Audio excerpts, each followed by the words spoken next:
Welcome to Focus on Liberia. I'm your host for today, Danielle Knuckles. My co-host, Dennis Ja, is out tonight. He is traveling to Canada today, so we just wish him a great time where he is, and I know he'll be tuning in tonight to join us.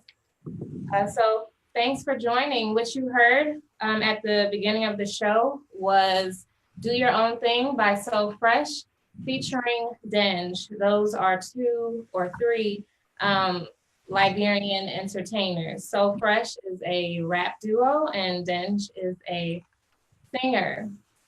So tonight we have Augustina Monpleh from Liberian Stars Views joining us. Say hi. Hello. Hey guys. And we also have Dede Dalmeida of Diva Productions with us as well. Hey, how you doing? So tonight we are discussing the Liberian entertainment industry. And these are just two people who have really been in the industry and been active in helping the industry to grow. Just to tell you a little bit about our guests tonight, Augustina is the founder of Liberian Stars Views, which is a blog, and she has earned the recognition as Liberia's entertainment first lady. She was born in 1989 in Monrovia, Liberia, to Liberian parents.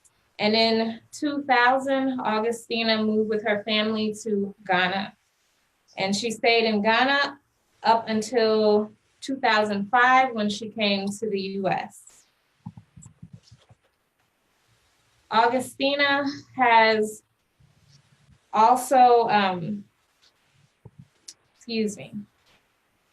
Yes, in 2005, Augustina started her Facebook platform for Liberian Stars Views. This was a project she began when she would Google Liberian entertainment or Liberian entertainers online. A lot of Nigerian and Ghanaian entertainers would pop up. So this was her project to get Liberian entertainment the spotlight it deserved. Augustina also has a clothing line called Kau, and she also has a talk show, The Liberian Stars Views One-on-One, and we'll get more into her other endeavors once the interview begins. Dede is a promoter, and she is the owner of Diva Productions, and she also works as a manager for some Liberian artists. So, Augustina, thanks for coming. Thank you. And Dede, thanks for coming. Your mic may be on mute, Dede.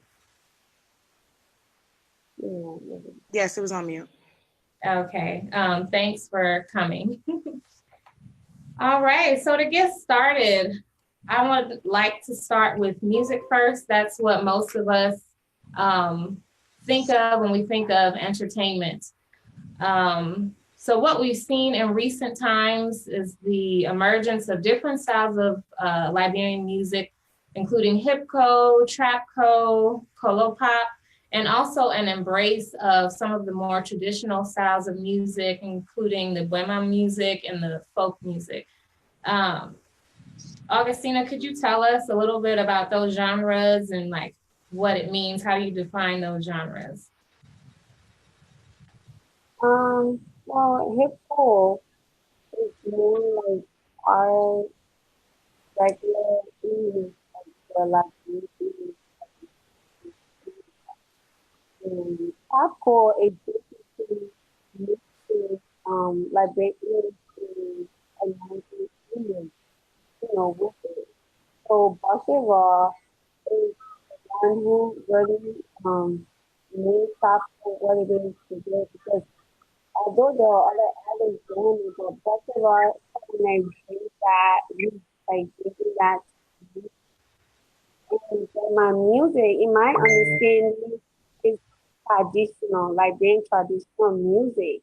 It's like more like It's like a high, really nice, like traditional kind of beat, but it's also like country, Liberian English, Liberian English, but you could also sing in your dialect as well. So they have like gospel, grandma artists, like the artists. I like to think that he has a grandma style as well to him because he has that, the modern day and the 5 day kind of vibe to him. So, I mean, in my understanding, what I see, always doing.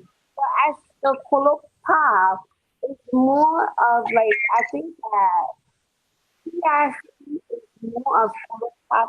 It has that kind of style to it, that cool kind of, hip hop vibe where he does his song with those kind of very tired, So that's what he's mostly. Whenever I'm blogging, I like to describe his music as polo pop. For some reason, that's the kind of vibe I get from Seattle. So I mean, what do you think about? Like, Yeah, so for the most part I believe that you hit it on the head. Dange is more of a pop artist, and so the difference is just that it's pop music, but in our colloqua. Same thing with trap co. It's trap music, but in our colloqua. Same thing as hip co, which is hip hop in our colloqua, which is rap music. Then the more traditional stuff like Boima and Bay Breeze and Sea Breeze and traditional, which is what some of our older artists were doing, and then now some of our newer artists are doing. Are mainly our genres. Okay. Dede, who would you say are the current trending artists to be on the lookout for? Who has all of the hype behind them right now? Who should we know about? Our current most popular artists would be, everybody knows Dange and Bucky Raw, but CIC and KZW. We have Latonia. We also have, let's see, who else? May Myers, Kobazi. Currently, right now, most popular. For the most part, I want to say that those are people that are everywhere at the moment, like right on top. I may be missing one or two, but those might be the ones that everybody always talks about every day, all day.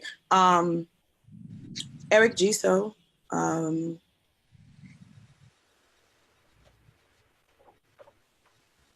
Yeah, those would be our top ones. Okay. Augustina, who are some that you think may not be as well known, but maybe we should be paying attention to them? I think KBW, he's very underrated. For some reason, I don't know why, but he's a double threat. He sings really well. He writes, he sings songs. He helps out other artists.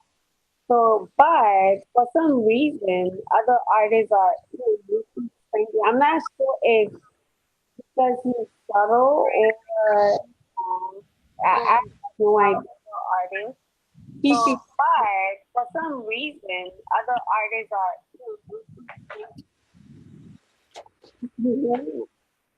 okay. So sorry, Augustina, can you move closer to the camera so we can hear you? okay. Okay. Yeah, like I was saying, KBW, he is very talented, and but I feel like he's underrated because for some reason I have no idea what it is.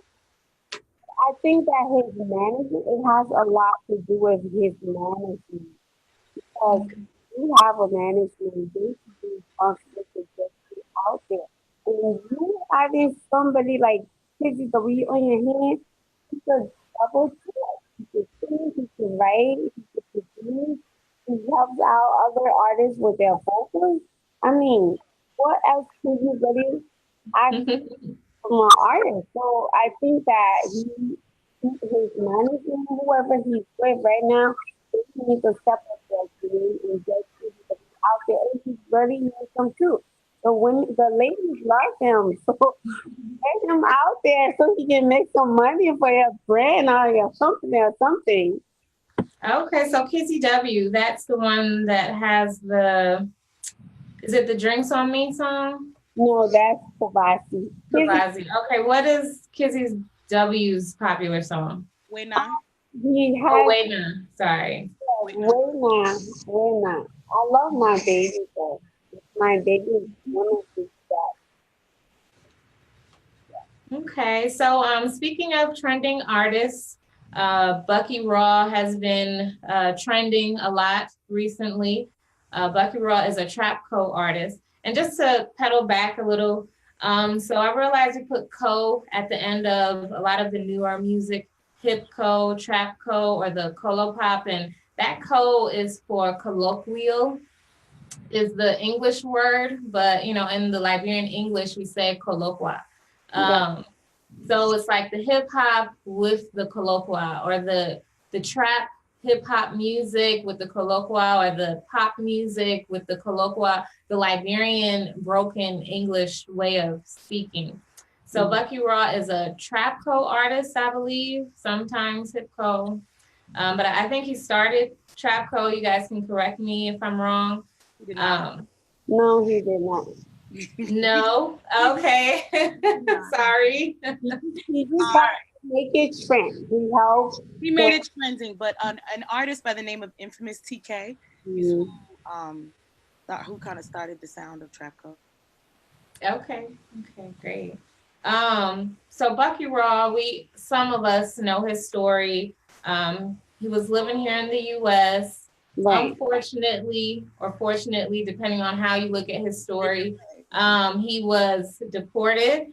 But since he was deported, he has recorded an album, CS2, I believe, and it hit #1 on iTunes in the world music genre, and on Amazon.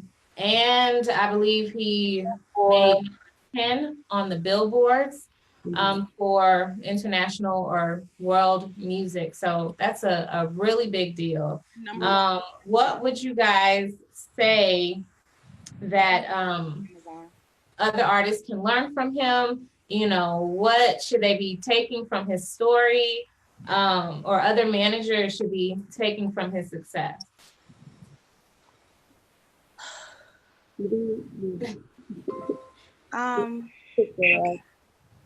So when it comes to Bucky Raw, I think being humble is really like the best thing to say, because Bucky did this music industry the way that artists are supposed to. Bucky and them went from city to city to city to city, from club to small club to big club. It didn't matter to them. He was everywhere. He created a street crew, a street team, which is something that a lot of people have stopped doing because we no longer do like paper flyers. But when you have a crew that go with you everywhere, that do it, that's crunk for you, I think even with them getting the clothing line that went with the clothing, like all of that branding and marketing makes it to where as though when anything happens to you, your people are there and they make it infectious for everybody else to come along. That was what he was doing while he was here. He recorded that album, if I'm not mistaken, while he was still here. Might have finished it up when he went to Liberia, but for the most part, I think he recorded most of it while he was still here.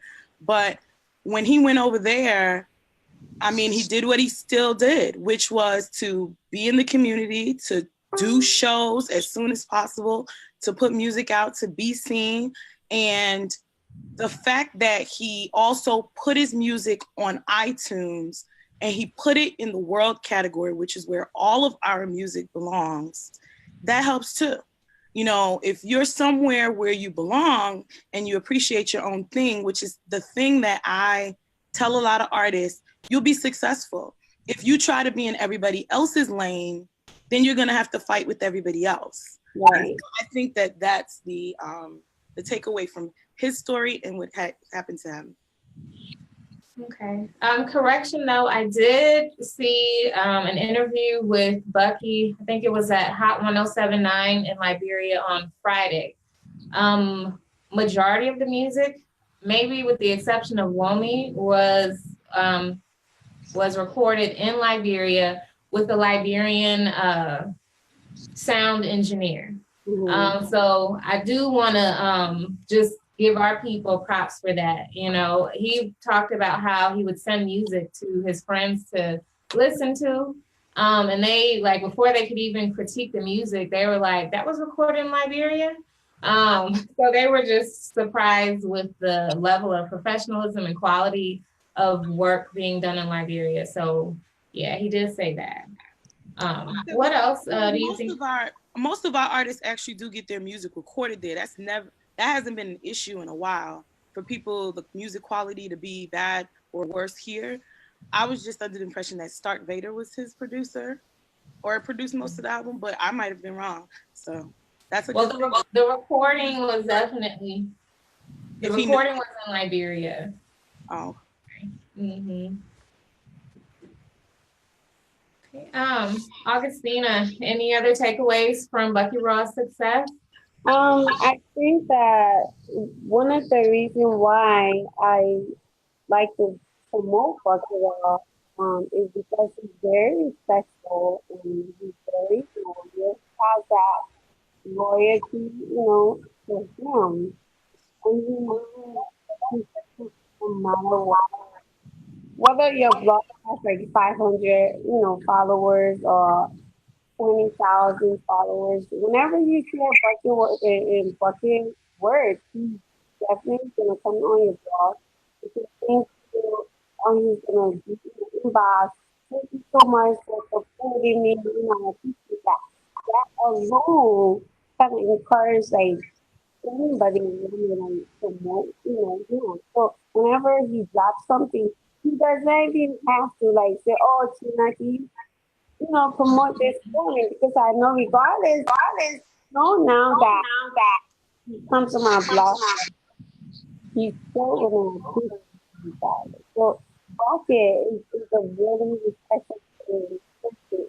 My bro, I like it. He always gives me a shout out, so I have to give him a shout out. Okay. So I hear the main thing from both of you is that he's humble and respectful. And if, our artists are going to take it to the next level, they have to remain humble because we aren't where we need to be just yet. We're getting better and better every day. But to make it to world superstardom, then we have to be humble and be willing to learn. Okay. So other than Bucky Raw, we also have Tusi, who's out of Atlanta, and I believe he got a record deal with Convict Music, and that's Akon's record label. And I know Tusi's been putting in a lot of work, traveling a lot, putting out music. I remember him from way back with Liberian Girl when he sampled some of Michael Jackson's Liberian Girl. But what can we learn from him? What do our artists need to be doing to get that major record deal? I think is very most of his work is very and he doesn't like to just any kind of one thing I am Hold on a minute, Augustina. I think we're getting feedback from one of you. You may have to I don't know if you're watching or have it open on Facebook, but we need to reduce the feedback. Sorry, Augustina. Go ahead. What should we be learning from Tusi and how to get a major record deal?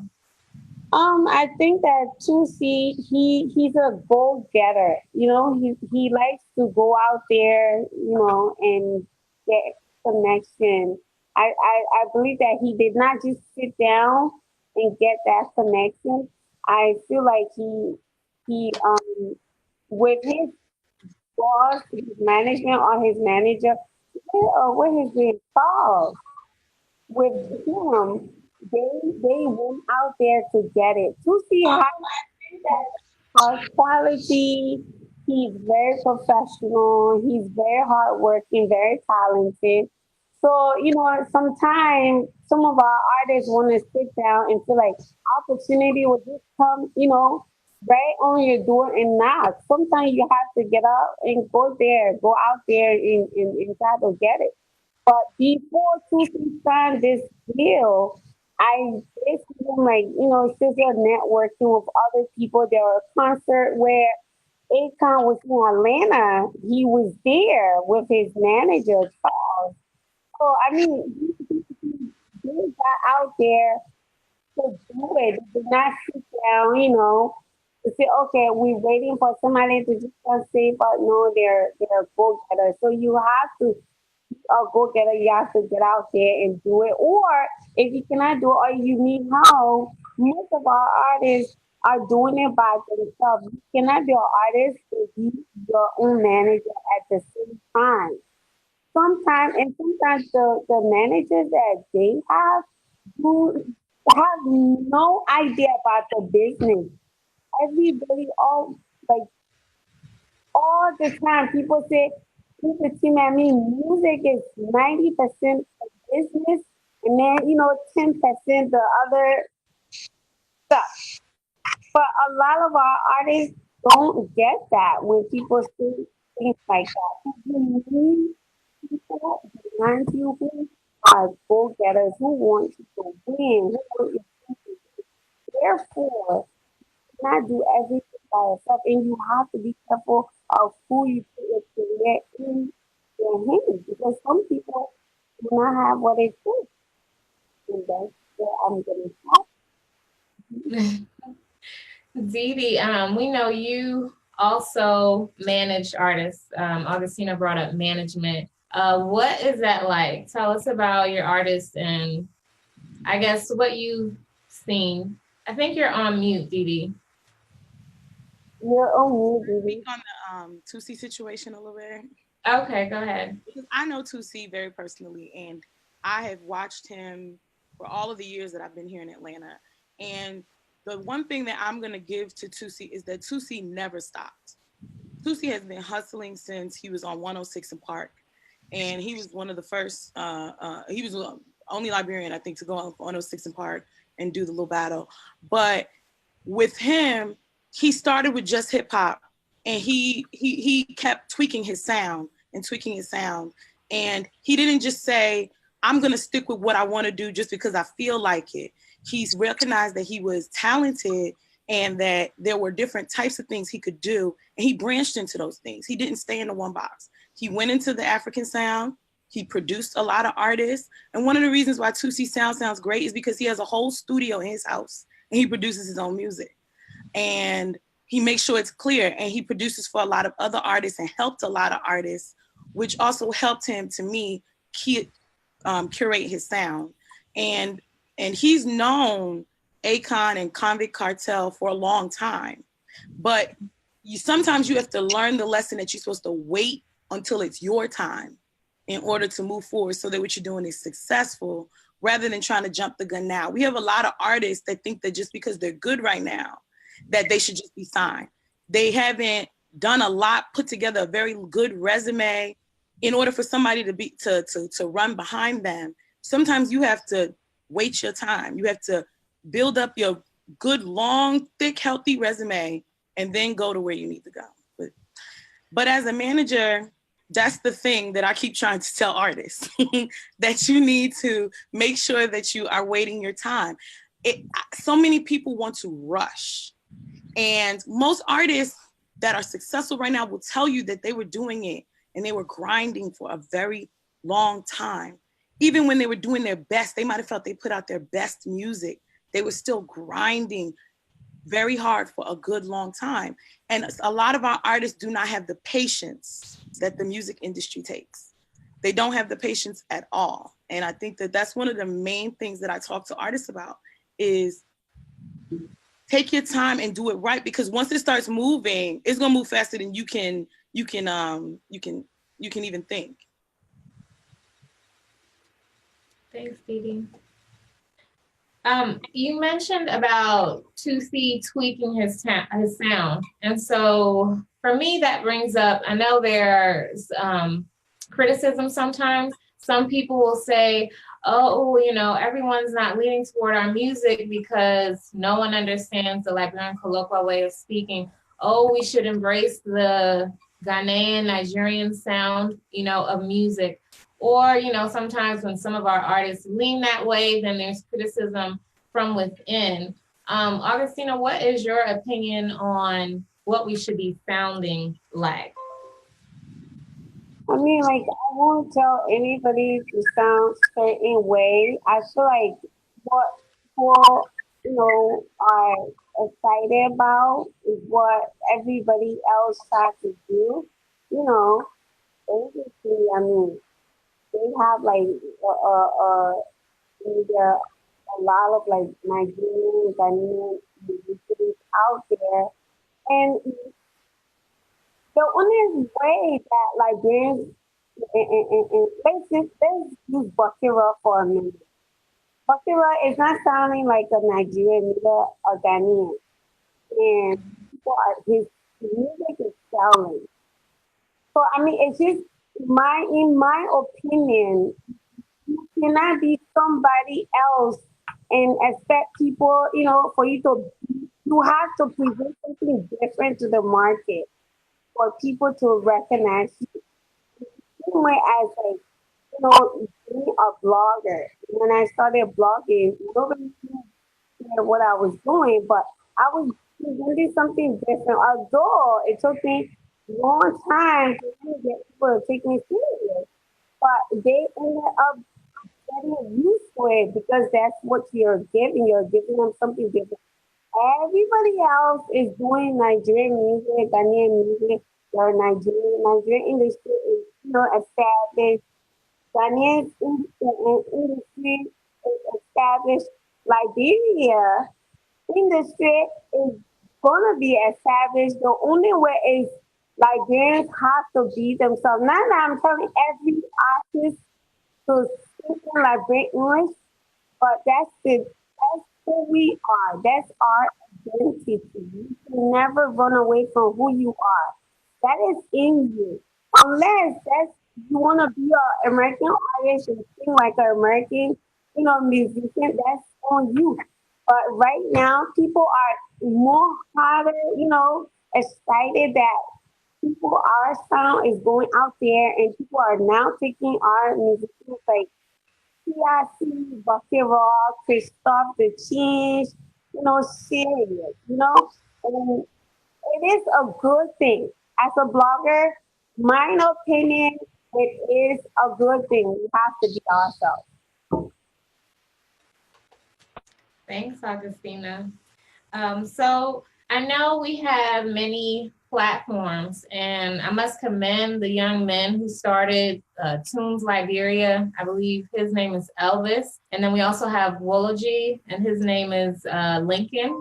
And on these platforms, you can listen to Liberian music for free.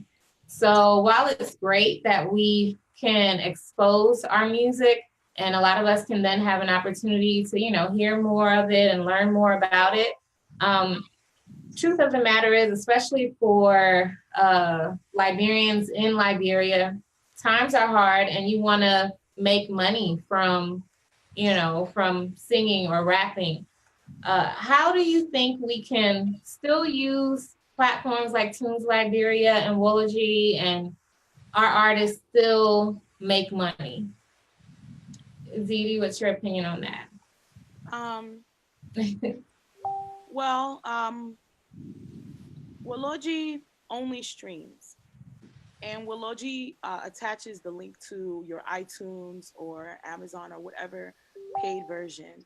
So for me, Wology is perfectly fine because Wology would be like Pandora, it would be like Spotify, it would be like the Apple Radio. With Tunes Liberia historically has been free downloads, period.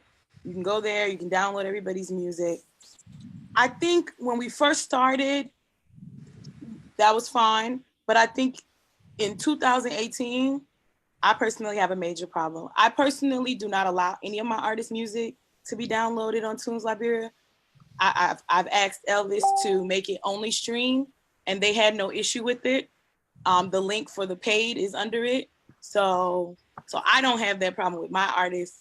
I don't think other people thought to even ask them to do that, which is probably why they did not do it for them.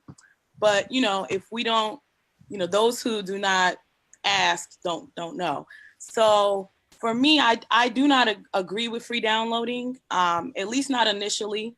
It can be like a Netflix type of thing. Like the movie comes out, everybody sees it, then it goes to more paid version, and then it goes to the free place, you know. So. And I also have a suggestion for Liberia. I feel like foods like that, since you know Orange is like sponsoring their award show every year. They do work with an Orange or maybe Lusa Cell. And see, if since people do not have like that, you know, like credit card, like people say we don't have credit card to purchase, you know, stuff. What if Orange work with foods like they're where young people are able to purchase like music through that like mobile money or something like that. I think they're already working on that.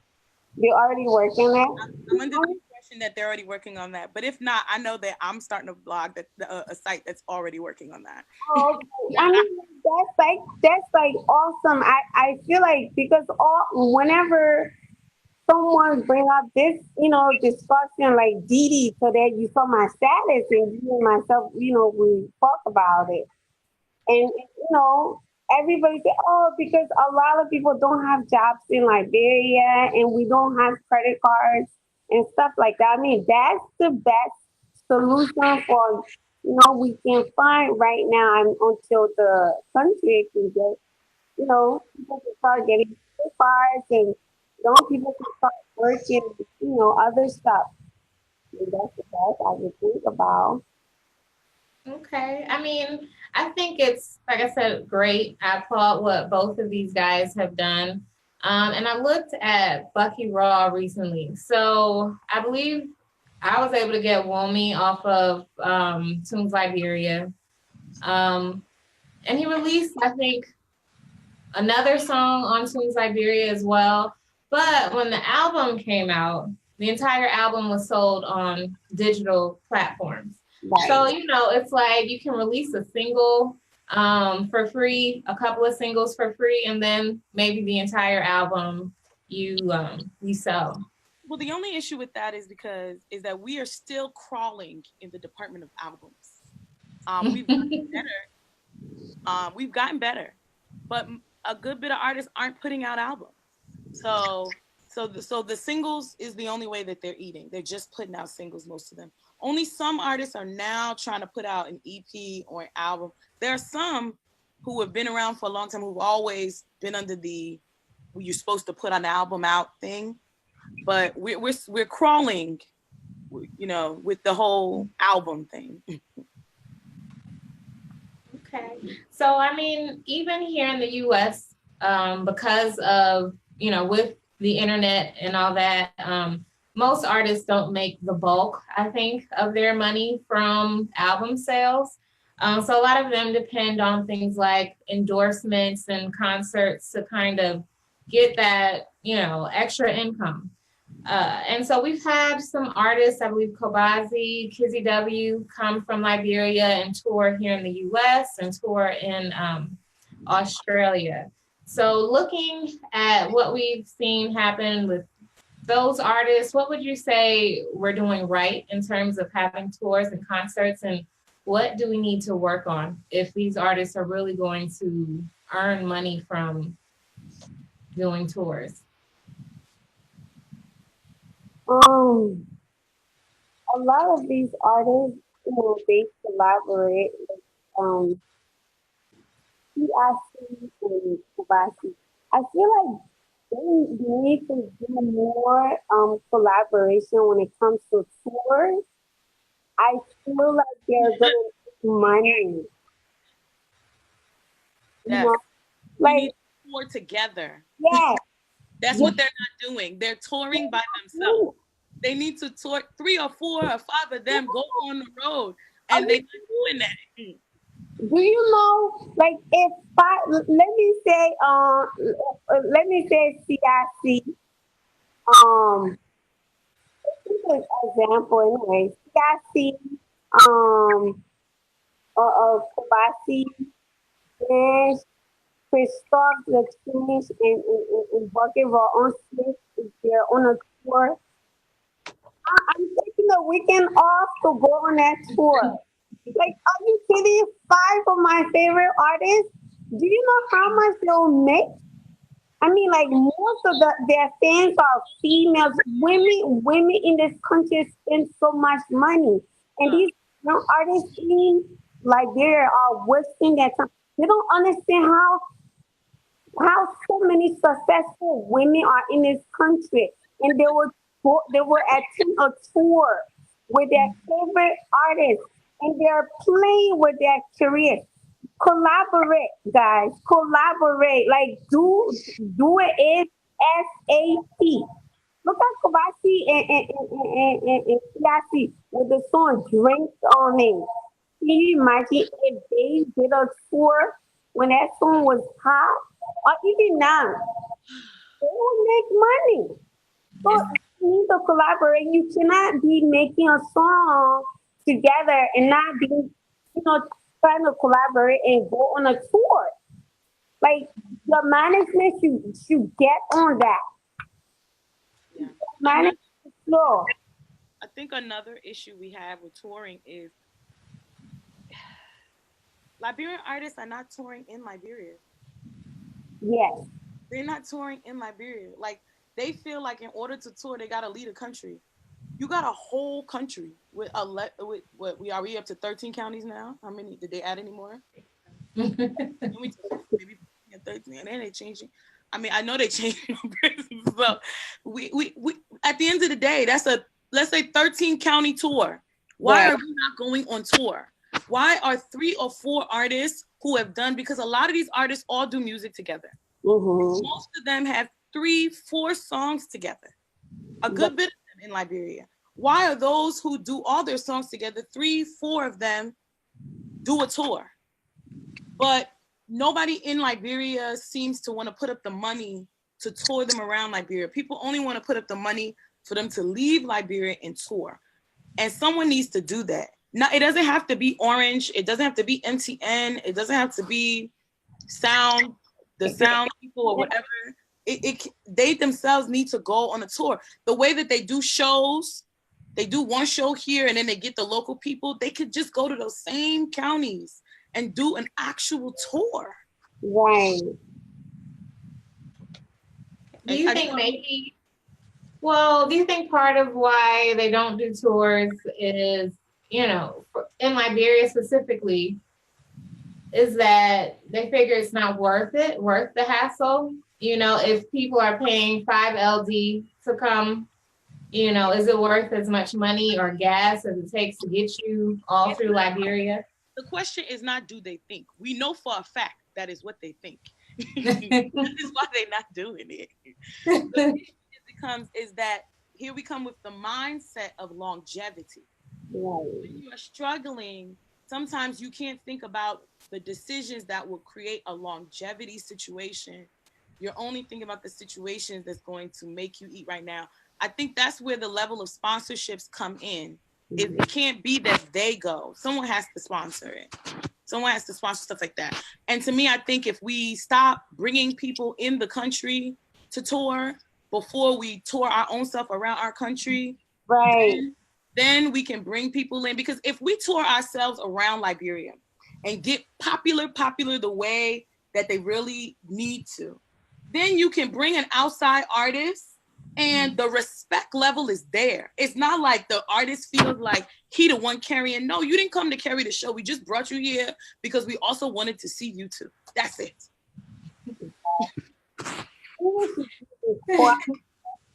Tour in Liberia first, and then you could tour internationally. Yeah, I mean, seriously, they gotta figure that one out. I like those ideas. Recently, we've also seen a lot of collaborations with non-Liberian artists, like Iyanya, for one. I know has worked with CIC and Stunna, I believe. Yeah. Yeah. So what do you think about those collaborations, and are they producing the desired effects, like whatever that desired effect may be? Augustina? Augustina doesn't want to talk. Anybody put fire on her.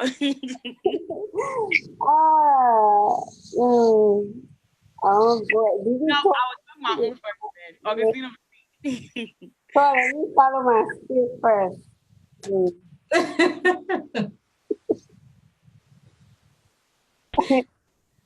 So to me, okay, I'll go first. For me,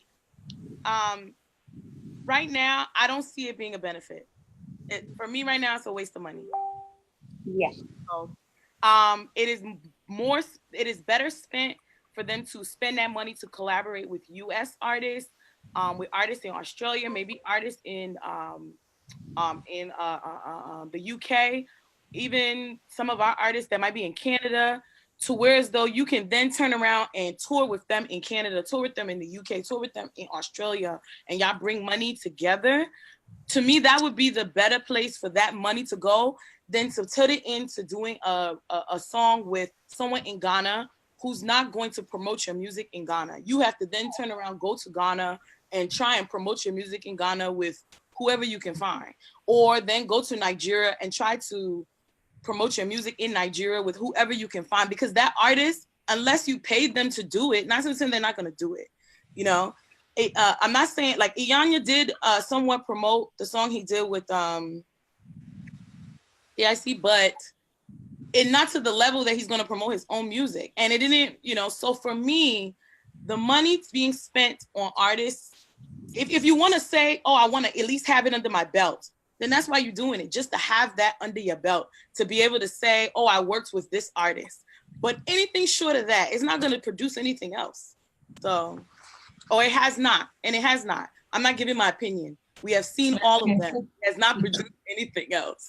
Yeah, and let's say Nigerians and Ghanaians, they're not willing for a Liberian artist to come on stage and then they sing and yelling, woo woo woo woo. They're not do that. They're not ready for that.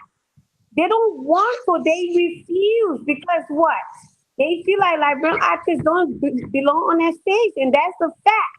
I've seen CIC went to a concert in Ghana. Dede, I'm not sure if you've seen that concert. Yeah, CIC was on stage, and he was like, definitely, they did not even show any kind of reaction, and that CIC is one of our major artists. I think that was very, very ridiculous.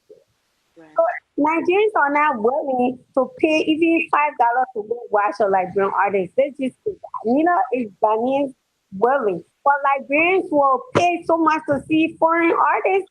And But pay a whole pocketbook, whole they're not going to let me tell you the only reason why they're even showing any concern now is because Liberians are pushing themselves.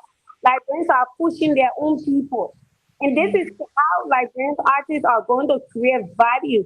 This is why when I blog about Liberian entertainers, I create more value for them. I don't care if they're rich or not. At the end of the day, if Fanti and men, I don't say Fanti men, racking or what? I'm not saying my body racking. My body is good. It's anything.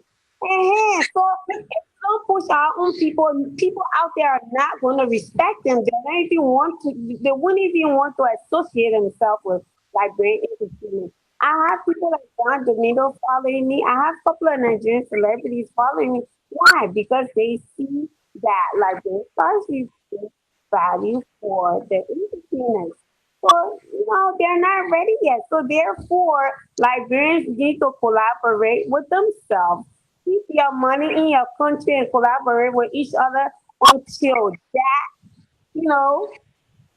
But like Dede said, if you're gonna collaborate just for I collaborate that way and this that person, then that's okay. But that Because collaboration with them is not benefiting Liberian artists. Let's just say that. Okay. All right, so we've spent a bit of time on music, and I know often that's what people think of when they think of, especially entertainment or Liberian entertainment. But I know we also have some movie producers and screenwriters in our community, and we've produced a few movies recently. And Augustina, I believe you were in a movie recently, which I watched on YouTube.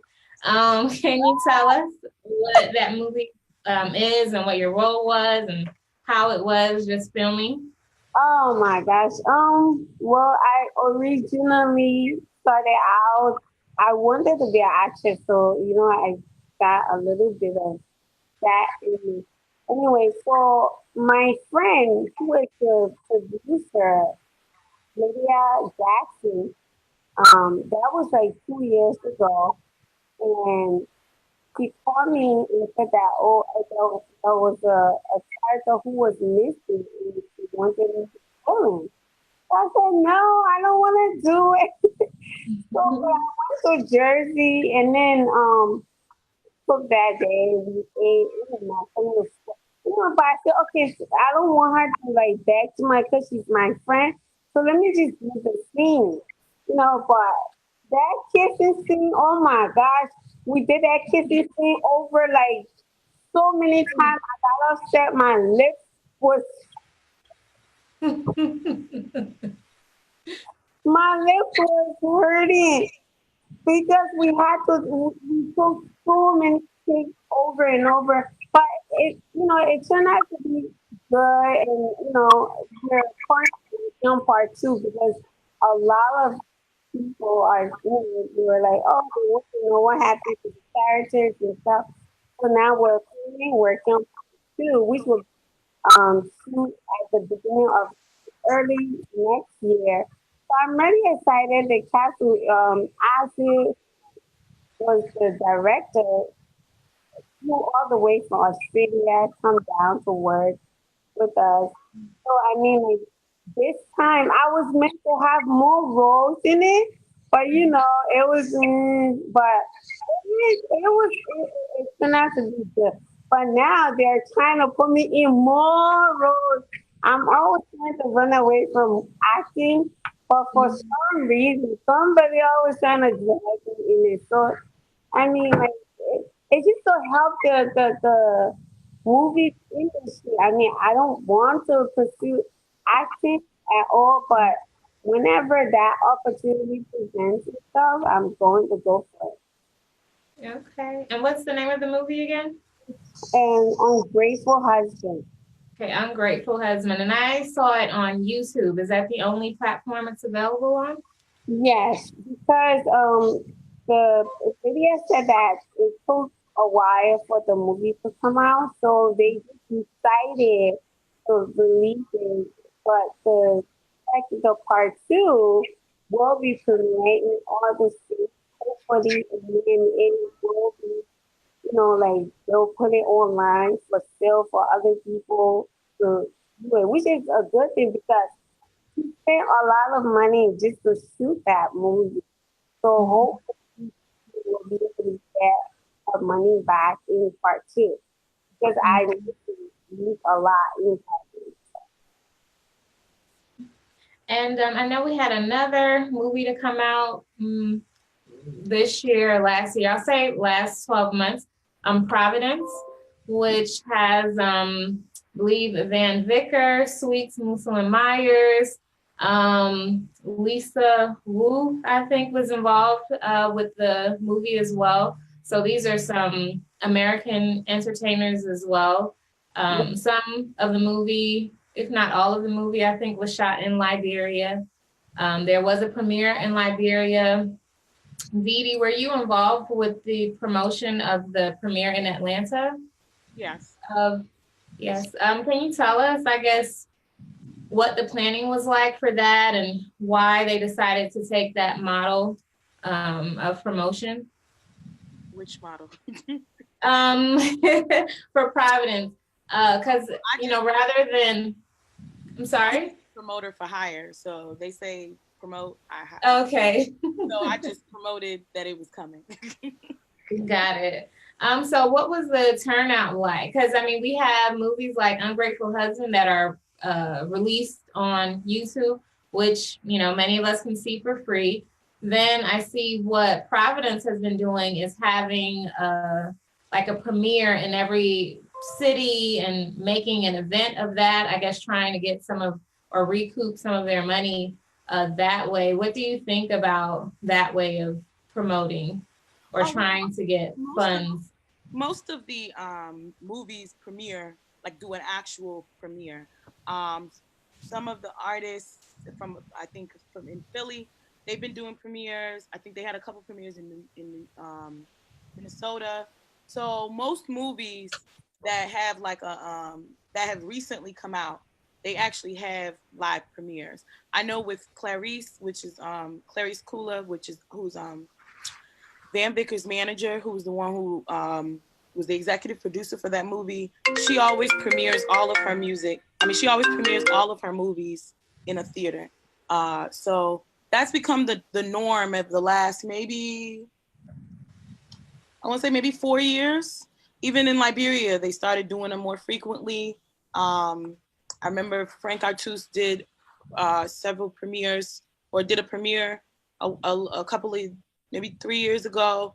It's become a thing. So I think that happening just shows that we are becoming more of an established movie industry, whereas though they had fallen off and now they come back, just like the music industry. Great. Recently, Netflix gave Genevieve Nnaji, she's a Nigerian actress, they gave her a deal to have her movie, I think it's called Lionheart, on Netflix. And so I don't care where you're from, anybody would love to have a Netflix deal. So what do you guys think about that? And like, what maybe do we need to do on our end so we can get some of those offers as well?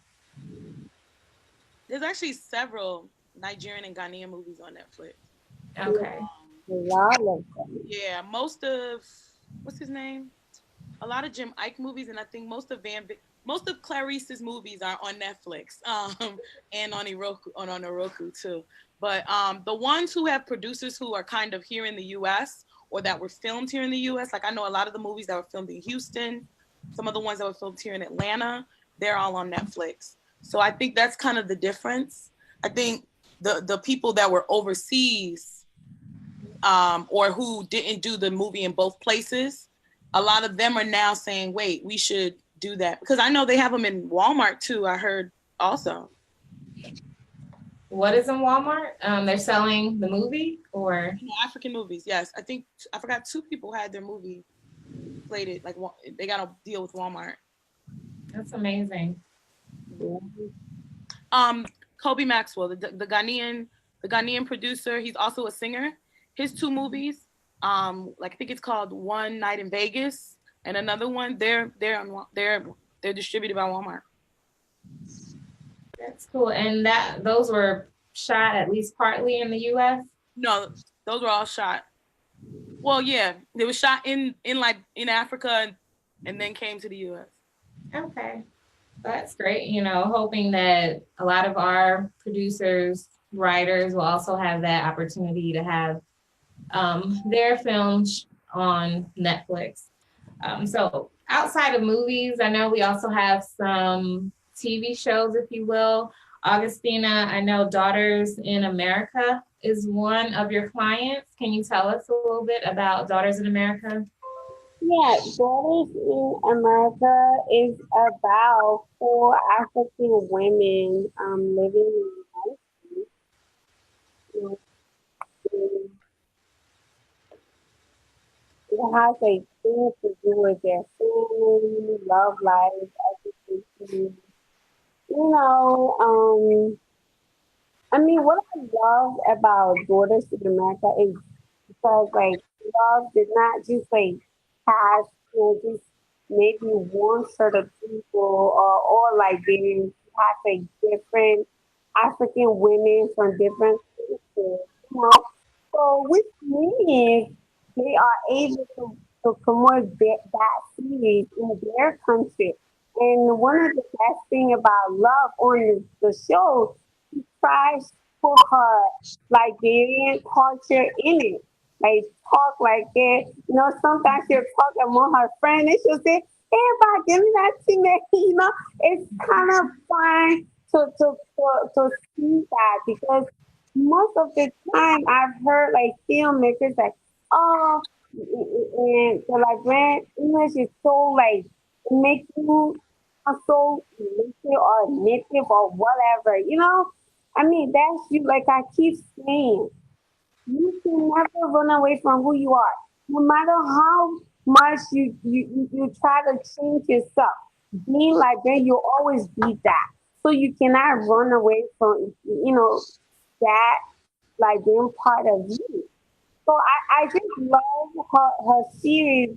It has a lot of positive messages. Like one of the episodes, it talks about like black men in the United States about the violence, racism in country. It covers like about that, and I know I recently sat with her for my LSD and the EFL show. And she talks about wanting to add more characters in the season three. We're going to start shooting next year. So, I mean, it has a lot to offer, and there's more coming. And now, in Ivory Coast, they're asking her to be able to translate the series in French. Because now it's not just, in the Liberian community, it is going out there. So me being her friend and being also my client, what is in America, I'm really proud of her because I feel like she is growing as a filmmaker. You know, she has a devilish affairs on Afro Lane TV where you pay like $7 to watch the full movie, the full length movie. And done really, really well. And Love has some project. She has another movie.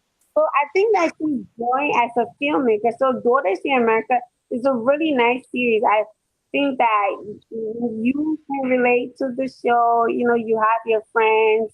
You guys are going through life experiences, love, relationship, family. Her mom pressuring her to marry, all that stuff is like a regular, I like to say schmegular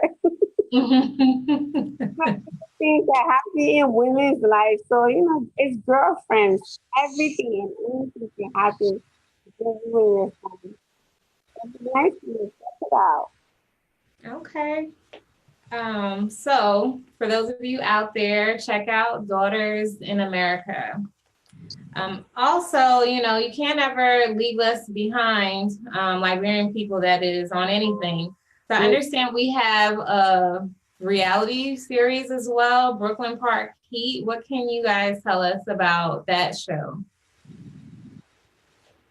Brooklyn Party, I think that came out in 2000 and I'm not sure, was it 2000?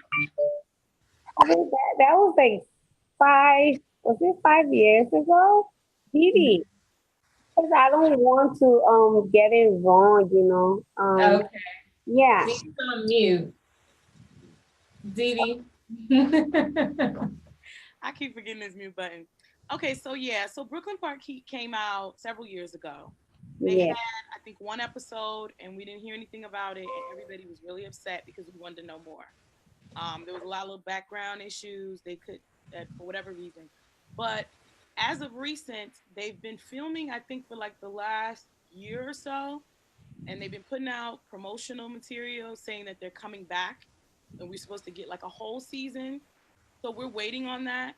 But we have other shows. I know that I've been producing a reality show here in Atlanta called International Divas. We're supposed to go back into production also. I know that um, there are several other shows that are kind of YouTube shows. I wouldn't necessarily call them like reality shows, but they're like interview behind the scene type shows, I guess. Mm-hmm. So. Okay. Great. All right, so we have movies, we have reality series out there. We have TV shows like Daughters in America. So some of these things are on YouTube. You know, sometimes we feel like in order to support, we have to spend money, but just watch it. Let our views go up. Sometimes when investors see that, okay, this person was able to get thousands or millions of views without much money, you know, I should expect more when I actually feed money into this project. So go out on YouTube and definitely check some of those movies and shows out. So we've talked about music. We've talked about some of the movies, and something else I want to mention in terms of recording are the comedians. We have people like Angel Michael. I think he's a very popular one. Everyone knows about him. Again, I'm always thinking about how can we help people earn money. And so a lot of the comedies are posted on Facebook and we see them, you know, for free. So what do you think we can do to kind of monetize what these people are doing? YouTube. Post your work on YouTube.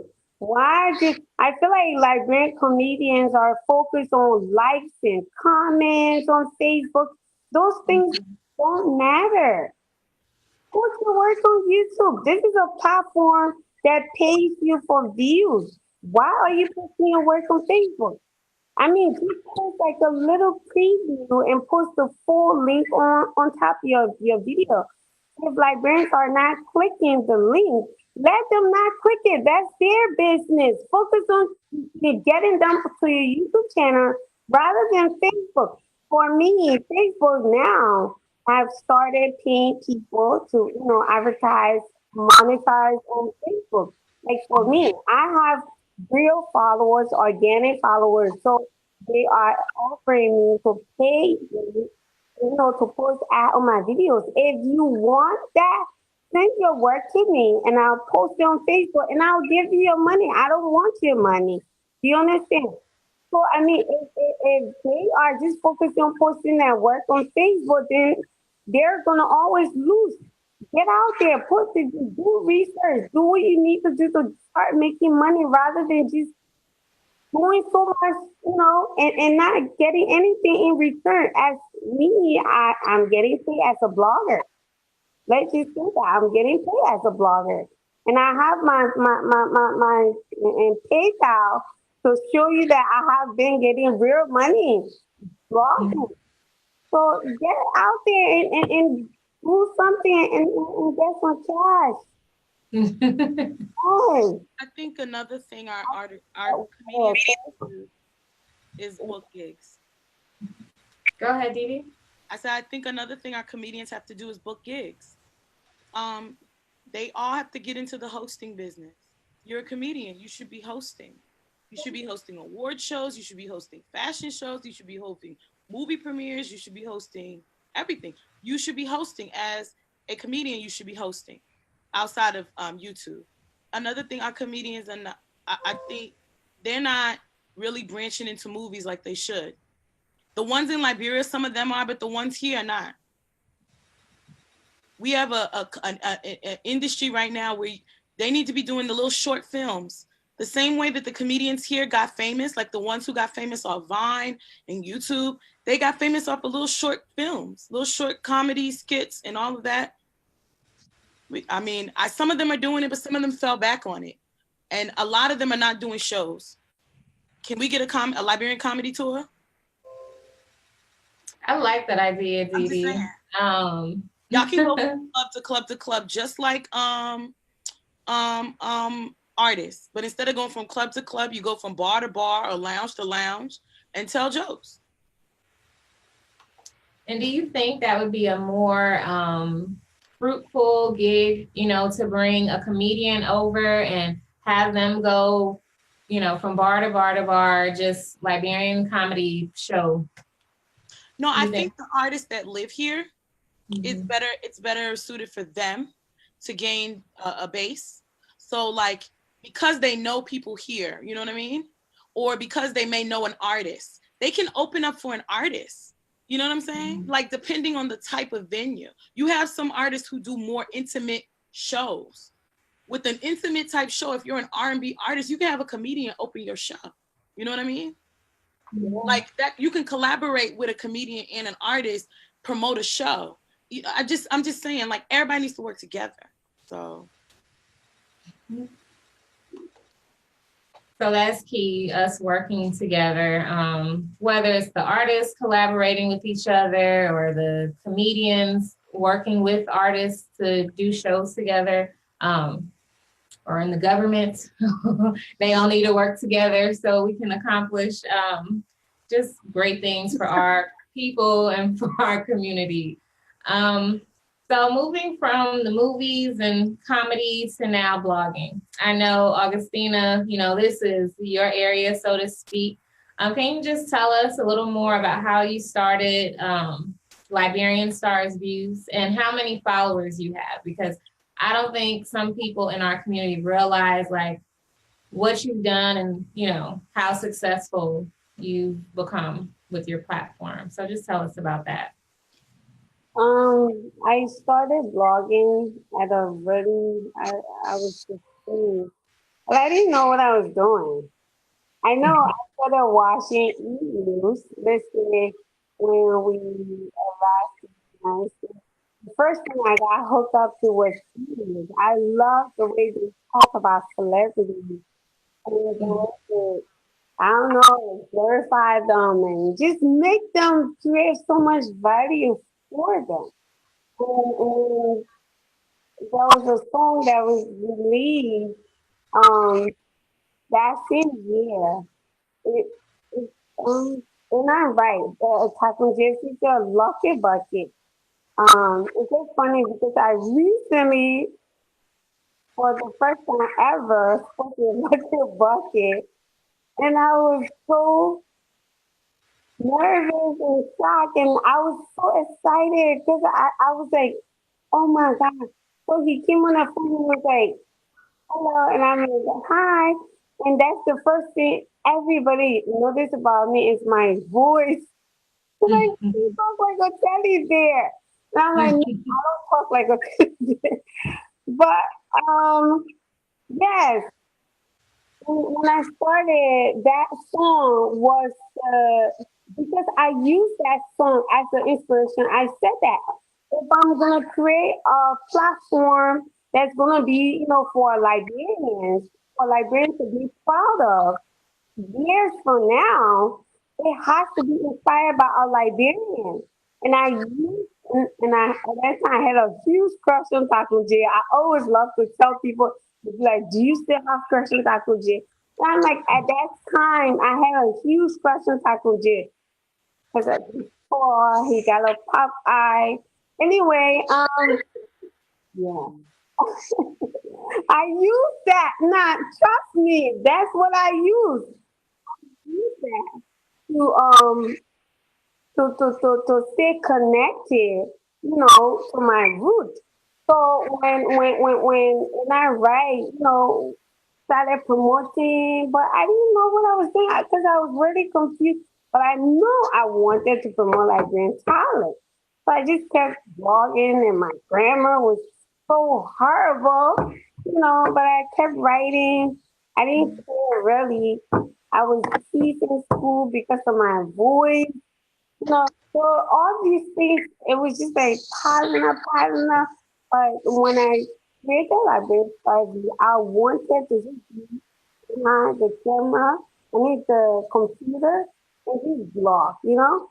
I didn't want anybody to know who I was. I just wanted to just blog, people blogging. But as I started blogging, people started, getting like, so, so I like to give credit to Liberian artists here because they made me who I am today. They took me serious. They promoted me. They started putting my name in their music. They started uplifting me. They wanted me to attend the event. So mostly, I have all my respect to artists here. So nowadays they be like, oh, you promote artists back home more. I be like, that's not it. I just want to promote everybody, Mhm. and that's what it is really, regardless of where you from, because we're all Liberians and trying to keep it. So, how many followers do you have on the different social media platforms? I have 80,000 on Facebook, and they're all organic. I have two. I have 20 on Instagram, and I have 3,000 YouTube subscribers. I have 90 90,000 Pinterest monthly subscribers on my other Pinterest page. So yes, I have a lot of followers, people who love what I do. And it's my goal is to have Liberian talent in there in that Google. Like when I type in Liberian celebrities, I want to see Liberian celebrities. I don't want to see Nigerian Ghanaians. If I say I'm typing in Nigerian celebrity, yeah, that's cool. It's gonna pop up. But if I'm typing in Liberian celebrities, let Liberian celebrities pop up. And that was, the like that was the key to it, and I'm still on that. Oh, great. And I know we have to wrap it up soon, but I Mhm. want to touch on two more things. So, we also have a lot of fashion designers within our community. I know we have Arshel Bernard that has Bombshell Factory in Liberia that sells globally. We also have Kato Momalu, who was on the Project Runway show here in America, who gained her fame through that medium. We also have, I believe, Precious Pieces here in the US and Monsieur Couture in Liberia. And another person that I've seen is Pat Mall Cole. I believe he's a young man who designs for men, and he's done incredible things. Dede, I know you've helped with or you've hosted a fashion show, and I think you've worked with this fashion show for a couple of years. Can you tell us about it? Yeah, I worked with Runway Liberia, and I hosted this year. In previous years, I was just part of organizing. I'm also going to be doing a Runway Atlanta next year, um, to add to Runway Liberia. Um, but yeah, we've been doing fashion for a while. Junda, who is the founder of Runway Liberia, has been part of the pageant circuit for a very long time. So in the beauty industry for a while. And, I used to have a clothing line, and I'm currently working on my new clothing line. And I've been doing fashion shows, organizing fashion shows for a while. So yeah, we have a lot of designers. We have several seamstresses here in Atlanta, and we have a lot of, that's the thing that most Liberians are very good at is seamstry. Uh, um, just, sewing to tailor. The idea of actually putting out full collections as of recent to me has become what's been popular with people trying to do fashion shows and to make money out of this outside of. I think we still have a little ways to go as it relates to more and more boutiques. I want to see more and more boutiques from Liberians with these designs in them. I want to see their clothes on people. I'm not seeing designers dress men as much as women, and they're not dressing women on a regular basis. They're only dressing women for award shows. I want to see designers dressing our artists for their shows. I want to see designers dressing our artists for movies. I want to see designers dressing our artists for other events, even in their regular day. You know what I mean? Just to go for interviews. When people ask, what are you wearing? They should be able to say, I'm wearing this designer at that interview, you know, so. Awesome. Okay. But can you tell us about what trends we're seeing within the fashion industry right now? I know just across the board, especially in America, African clothing is trendy now. So what can you tell us about what's popular at the moment? So right now in America, floral is very popular. Floral is very, very popular. A fashion of color hair has made a very big comeback across the board everywhere in fashion. For fashions, I do believe that the Afrocentric look is a big fashion trend right now. Whether it is the headscarf that has become extremely trendy amongst the natural hair community and has now stretched out of it into anyone who's trying to still just get the Afrocentric look. But the also thing that's very popular is sort of like a grunge pop look, kind of like that. What's that called again? Right now we have a conference that goes. It's called like Afro Punk. To me, that's the look. It's kind of Black people in rock clothes. That's a very popular look right now. Whether it's overseas, whether it's here, or whether it's in Liberia. Overseas has been holding on to the European look for a very long time. The fitted clothes, the fitted jeans, I think that kind of came to the US after it hit Africa. And, you know, some people are taking to it a little more than others, but that is also a very big trend in Africa is the European look. Africa tends to do gaudy at all times. So gaudy is always in style. The bigger, the brighter, the most eccentric. We see a pattern of army fatigue coming back, specifically that orange of army fatigue. And the hobo look, that's making a new comeback too. So. Okay, cool. And last question about fashion is for you, Augustina. I believe you're on mute, but you have a clothing line called Cow, or you can correct me on how to say that. And I so correct people, it's more traditional. Cow. Yeah, that means okay. water in manner. So tell us about your line. I think it stresses the use of traditional Liberian material, which is the country cloth. Yeah, right? Our traditional cloth, and that should be the nation's pride. I'm not sure why is it not, because I've been promoting it. People be like, "Oh, Liberian says that when you wear that, it makes you look country. You know, you're country woman or countryman. Let me be country. I'm glad, you know. I like being country again. That's why my name is Cole. And that's something that I'm very, very much proud of. Because my family, I come from a long line of, Aboriginal Liberian. So let me be country. But the reason why I decided to promote this club is obviously I'm obsessed about it. And I think that it does annoy me to see that we have such a beautiful fabric, but Liberians decide that, they like other people's stuff rather than liking their own thing. Everything that, every brand that I create, I want Liberians to see that people can only like identify with you if you have to be different. I mean, I've always loved being different. Even my blogging, I started being different, and with the Liberian traditional cloth, I'm being different with it. I don't like to follow the crowd because I've not been that kind of person. I've always been a trendsetter.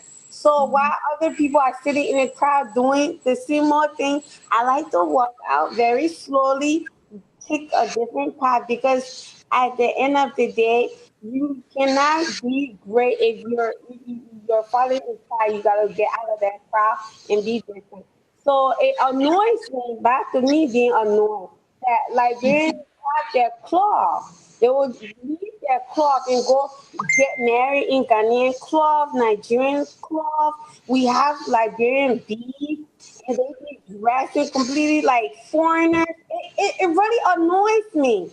It annoys me because we are the young generation. We are acting like we're completely lost. We sit on Facebook. We talk about how we have lost our culture. We don't have no culture, but yes, we do have culture.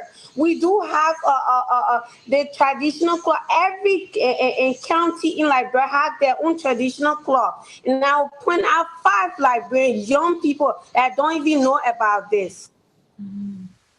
Five young Liberians now that don't even the old people don't even know about this. What annoys me? What type are you? But even the tie dye is also traditional to Liberia. Like we do this on a regular. Like what I have on the tie dye. Yeah.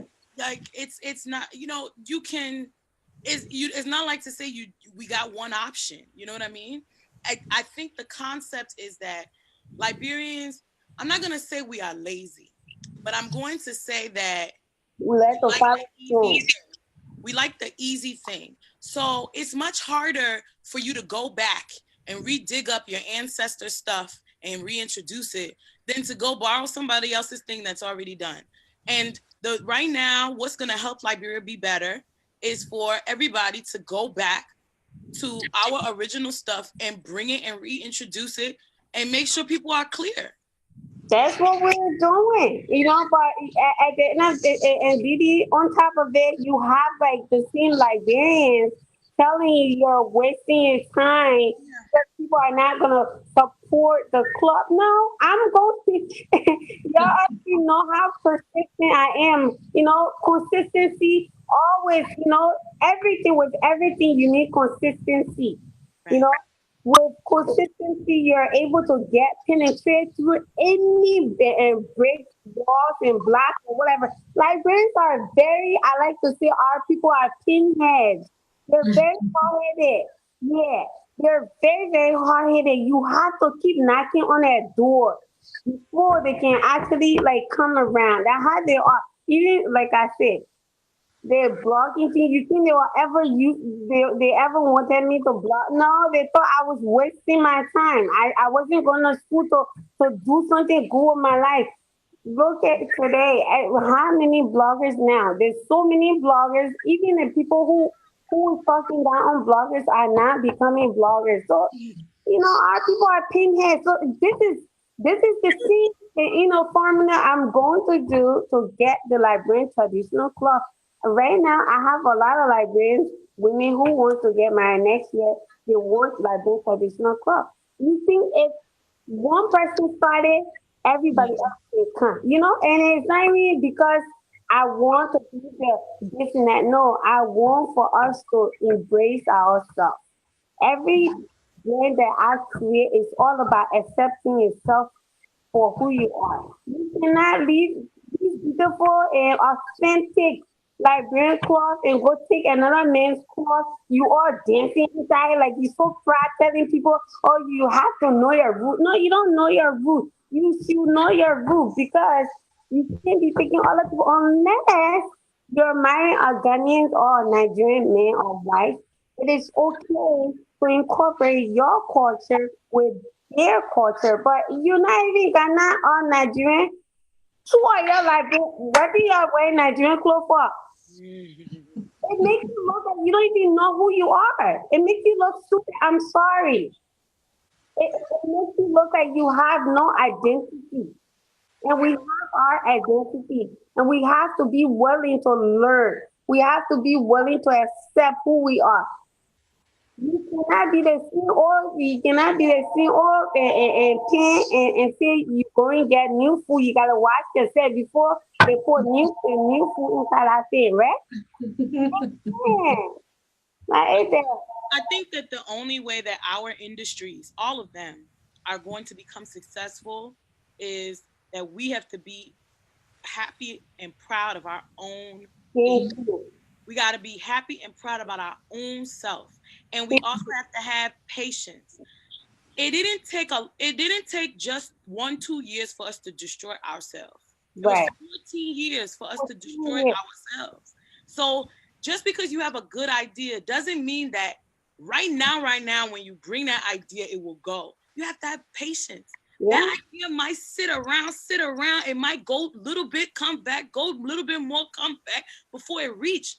And the people who will make a difference are the ones who have the fortitude to just hold on, just keep patience, just stay with. But so many people, they give up so quickly on the things that they want to do for Liberia. Listen, if you're saying that you're trying not to lose money, trying to help Liberia, just forget I want that. Exactly. Just forget it.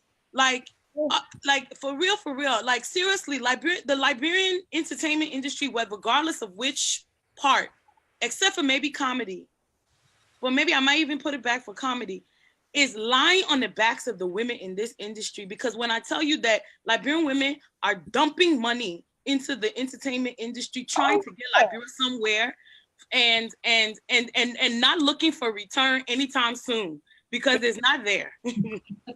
But you know what I mean? So it takes a certain level of patience, you know. Okay, so good luck to both of you in your fashion endeavors. I really hope that both of your lines take off and just successful. So to close the show, I want to talk about the award shows, right? So we have the Liberian Entertainment Awards, the LEAs, that I guess is probably the most popular. We have the Liberian Music Awards, LMAs. The Liberian Music Awards, LMAs, and we just have the Tunes Liberia Awards. What's that? Couple of other award shows, but it's like they came and went, or yeah, it was some others. So that being the case, what can you say that we're doing great at these award shows, and what do we need to improve on? Dede? One, I think that we need more shows. For some reason, people seem to think that there should only be one of things, which makes absolutely no sense. When you look at the American music industry, there's an award show for hip hop. There's an award show for country music. There's an award show for pop music. There's an award show for just American music. There's an award show for everybody else who's interested. You know what I mean? There's an award show just for one chart. Not even anybody else chart, but just the one Billboard chart. There's an award show for that one. So my thing becomes is people, I don't know if Liberians just feel like if we're not at odds, then we're not okay.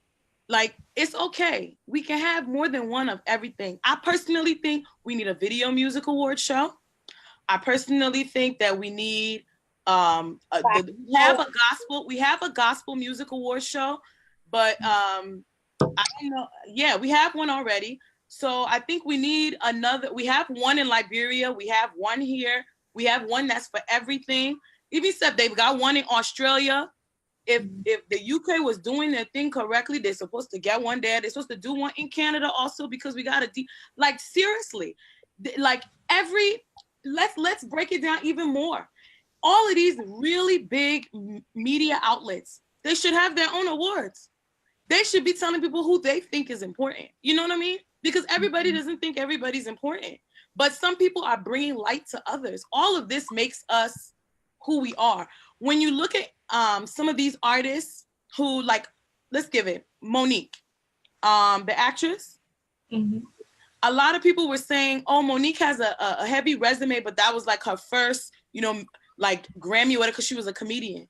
But when you look at Monique's Wikipedia, she has all of these awards from all these small award shows that she can put on her resume, from all these small acting award things, all these small honorees and honors and stuff like that, that she was able to fluff herself up to really be where she at, to where you get to negotiate money.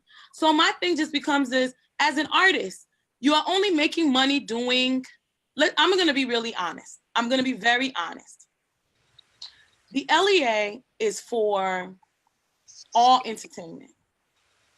But I'm going to be honest, until we put an award show together for just musicians, I feel like everybody wasn't paying attention like that. When you first started calling people names about people who people didn't know about, then people are like, oh, who's that? Then they go look for them. When you see people, they start nominating people the same way you go watch the Grammys. How many times you hear about people, you're like, who the heck was that?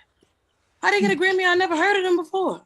Because they were doing their own thing in their own area, blowing up on their own little corner that nobody knew about.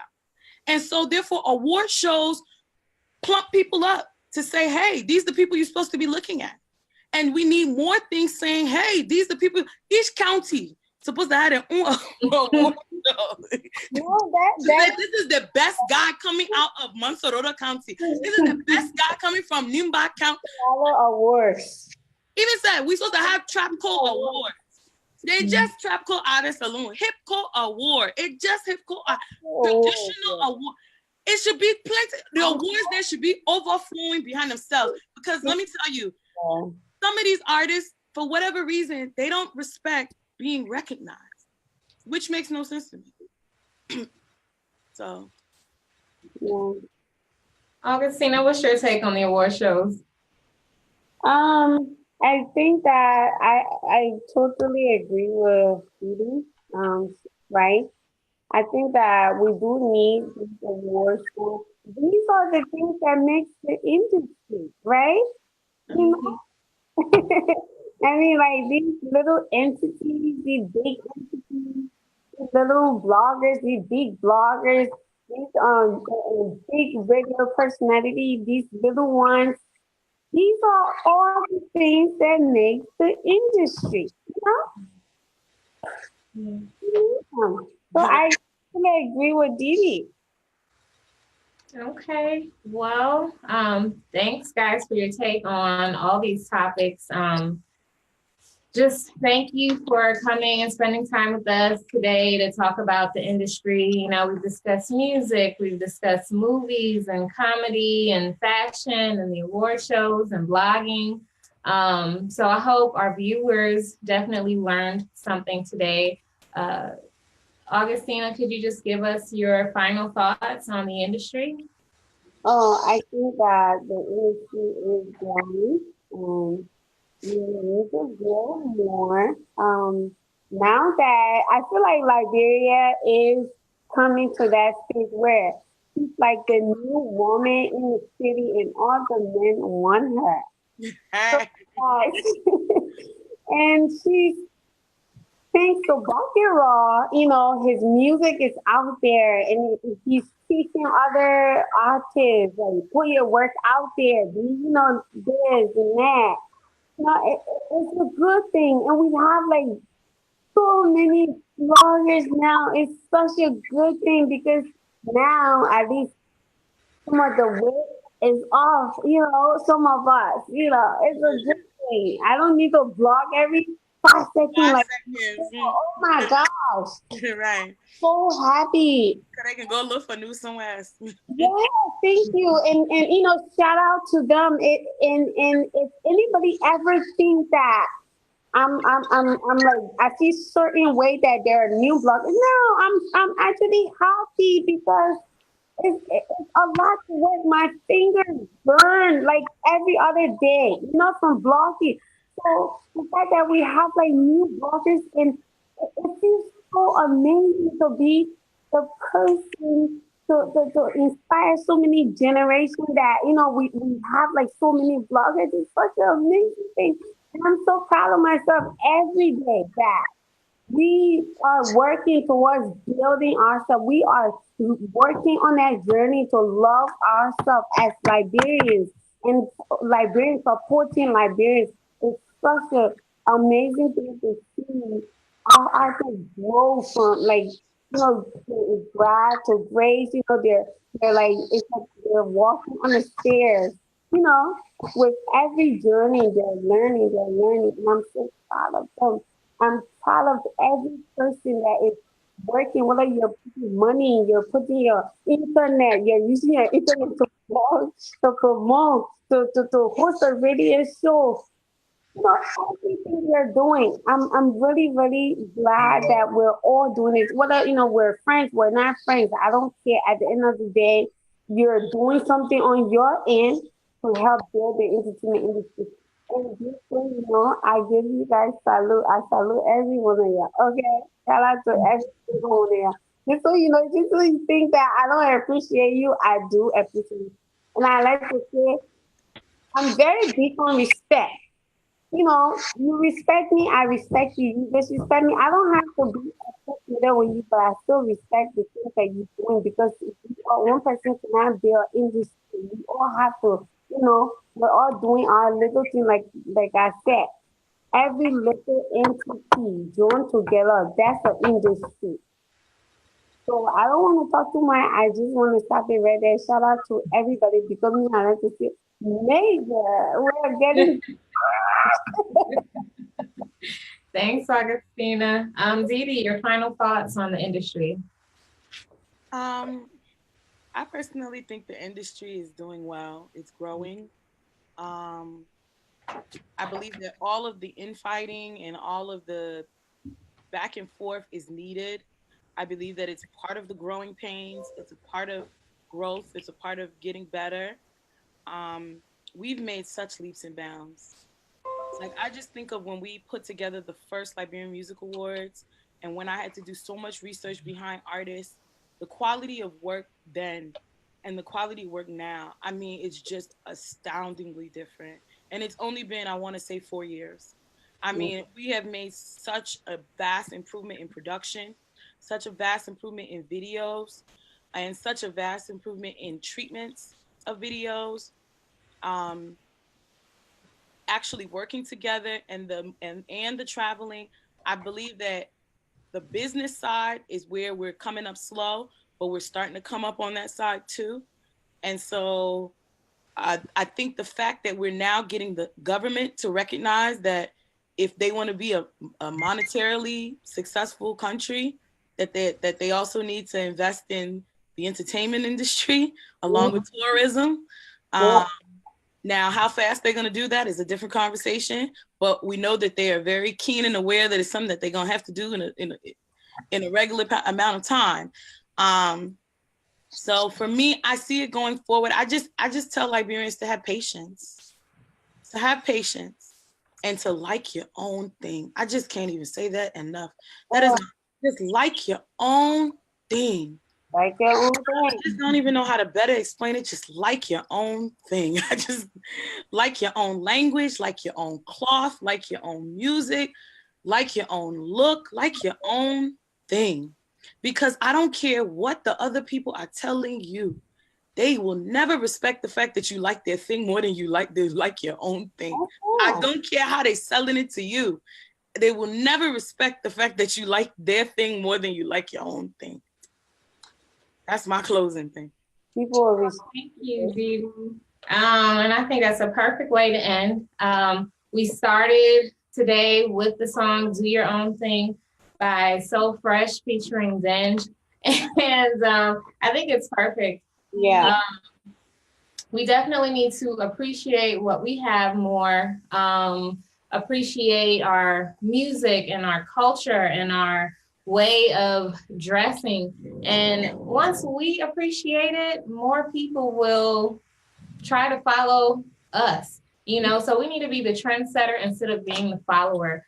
I want to tell all the artists out there to continue doing what you're doing. People are noticing you.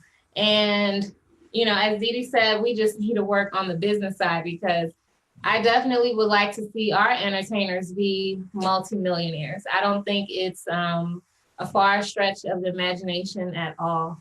So once again, thank you, Dede and Augustina, for joining us and just sharing your experience and your expertise on the industry with us. And thank you guys for tuning in. We want to tell Mr. Dennis Ja, my co-host, safe travels. Hope he enjoys his time in Canada, and we look forward to seeing him again next week. So Thanks again. And I will close with the same song, which is Do Your Own Thing by So Fresh featuring Zinj. So thanks, everybody. Good night. Mm.